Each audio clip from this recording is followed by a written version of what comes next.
அன்பார்ந்த இறைமக்களே, கிறிஸ்துவின் மறுப ஜெபக்குழுவின் வாயிலாக இன்று உங்களை சந்திப்பதில் நான் பெரும் மகிழ்ச்சி அடைகிறேன். மக்களை, சந்தோஷமாக இருக்கீங்களா? நிறைவாக இருக்கீங்களா? மகிழ்ச்சியாக இருக்கீங்களா? மன அமைதியாக இருக்கீங்களா? மக்களே, மகிழ்ச்சியும் மன அமைதியும் இறைவன் தந்ததல்லவா? அதை யாரும் நம்மிடமிருந்து பிரிக்க முடியாது. இன்று அவர் நமக்கு என்ன செய்தி தருகிறார் பார்ப்போமா? மத்திய எழுதிய நற்செய்தி அதிகாரம் 6 இறை வார்த்தை 6-8 முடிய. நீங்கள் இறைவனிடம் வேண்டும்போது உங்கள் உள்ளறைக்கு சென்று கதவை அடைத்து கொண்டு மறைவாய் உள்ள உங்கள் தந்தையை நோக்கி வேண்டுங்கள்.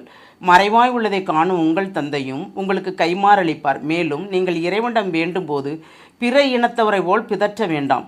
மிகுதியான சொற்களை அடுக்கிக் கொண்டே போவதால் தாங்கள் வேண்டுதல் கேட்கப்படும் என அவர்கள் நினைக்கிறார்கள். நீங்கள் அவர்களைப் போல் இருக்க வேண்டாம். ஏனெனில் நீங்கள் கேட்கும் முன்னரே உங்கள் தேவை உங்கள் தந்தை அறிந்திருக்கிறார். Praise the Lord. ஏனெனில் நீங்கள் கேட்கும் முன்னரே உங்கள் தேவையை உங்கள் தந்தை அறிந்திருக்கிறார். அப்போ பாருங்கள், நம்ம என்ன கேட்க போகிறோம் என்பது அவருக்கு தெரியும். அதனால் அவர் நமக்கு தேவையானது அனைத்தையும் அவர் செய்வார். செய்வாரா செய்ய மாட்டாரா? கண்டிப்பாக செய்வார். ஏனென்றால் ஒவ்வொரு நொடி பொழுதும் நம்மளை ஆராய்ந்து பார்க்கிறார். நாம் என்ன செய்ய வேண்டும், என்ன செய்யக்கூடாது என்பதை நினைக்கிறார். அதை அனைத்தும் செய்து தருவார் அவர்தான். நாம் நினைத்ததற்கு மேலாக நமக்கு செய்து தருகிறார். அப்படி செய்து தர்ற இறைவன் நம்மளோடு இருக்கும்போது நமக்கு என்ன கலக்கம் இல்லையா? அதனால் எது தேவையோ நம்ம ஜெபிக்கும் போது யாரும் பார்க்கணுங்கிறலாம் வேண்டாம். உள்ளே இருங்க, நீங்கள் உங்கள் வீட்டிலேயே இருங்க. அப்படி தான் கொடுக்குறாங்க. உள்ளறைக்குள் நீங்கள் இறைவனிடம் வேண்டும்போது உங்கள் உள்ளறைக்கு சென்று கதவை அடைத்து கொண்டு வேண்டுங்கள். அப்போது நம்ம யாருக்கும் தெரிய வேண்டாம் நம்ம ஜெபிக்கிறது. நம்ம ஜெபிக்கும்போது இறைவன் அதை உற்று கேட்கிறார். தூய்மையான உதடும் தூய்மையான ஆன்மாவும் இருக்கும்போது கண்டிப்பாக நம்ம ஜெபிக்கின்ற ஜெபங்கள் கண்டிப்பாக கேட்கப்படும். ஜெபிப்பதற்கு முன்பால் நாம் செய்த சிறு சிறு குற்றங்களை அவரிடம் மன்னிப்பு கேட்டு நாம் ஜெபிக்க ஆரம்போது கண்டிப்பாக நமக்கு நிறைவான ஆசீர் கிடைக்கும்.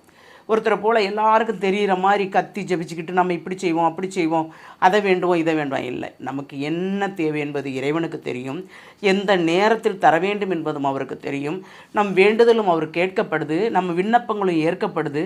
அப்படி நம் வேண்டுதலும் விண்ணப்பங்களும் ஏற்கப்படும் போது நமக்கு செவிசாய்த்து அனைத்தையும் அவர் செய்து தருகிறார். ஏனென்றால் செய்து தருகின்ற இறைவன் தான் நம்மளோடு இருக்கிறார். என்ன தேவை என்னிடம் கேள், நான் தருகிறேன் என்று சொல்பவர் அவர் இல்லையா? அப்படி சொல்லும்போது அவரிடம் நாம் எல்லாத்தையும் ஒப்படைக்கும் போது எல்லாமே நமக்கு நிறைவாக இருக்கும். அந்த நிறைவு தான் எப்பொழுதும் நமக்கு வேண்டும், குறைவல்ல. இல்லை வைத்துக்கொண்டே இல்லை என்று சொல்லுகிறோம் என்று வைத்துக்கொள்ளுங்களேன், எல்லாமே நமக்கு இல்லாமல் போய்விடும். நம்ம இருக்கிறது அனைத்தையுமே இல்லாமல் போய்விடும். நாம் இல்லை என்று சொன்னாலும் நம்ம இருக்கு என்று சொன்னாலும் நிறைவாக இருக்கும்போது எல்லாம் நிறைவாக இருக்கும். இது போதும் ஆண்டவரே, இன்று எனக்கு நீ தந்தபடி, இன்று எனக்கு என்ன தேவையோ அதை தந்தீர். என் மனம் விரும்புகிறது, எனக்கு இது வேண்டும் என்று அப்படின்னு சொல்லி பாருங்கள். உங்கள் மனம் விருப்பத்தை கண்டிப்பாக அவர் நிறைவேற்றுவார். அப்படி நிறைவேற்றும் போது எல்லாமே நமக்கு நிறைவாக நடக்கும்.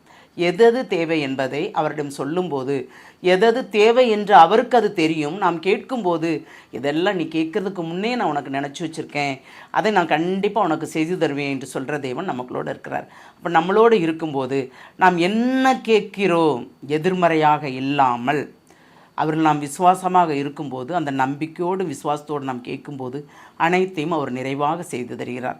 அப்போ அந்த செய்து தர்றதுக்கு நாம் நன்றி சொல்ல வேண்டுமா? ஒவ்வொரு நொடி பொழுதும் நாம் நன்றி சொல்ல வேண்டும். அப்படி நன்றி சொல்லும் போது தான் நமக்கு எல்லாமே நன்மையாக நடக்கும். இந்த இறை சிந்தனையோடு ஒரு விசை ஜெபிப்போமா? எல்லாம் உள்ள இறைவா, ஆண்டவரே, எங்களை நன்றாக அறிந்தவர் நீர் ஆண்டவரே, ஆராய்ந்து பார்த்தவர் நீர். அதனால் எங்களுக்கு எது எது தேவை என்பது உமக்கு தெரியும் ஆண்டவரே. தேவைகள் அறிந்து எங்களுக்கு உடனுக்குடன் செய்து தருகிறீர் நீர்.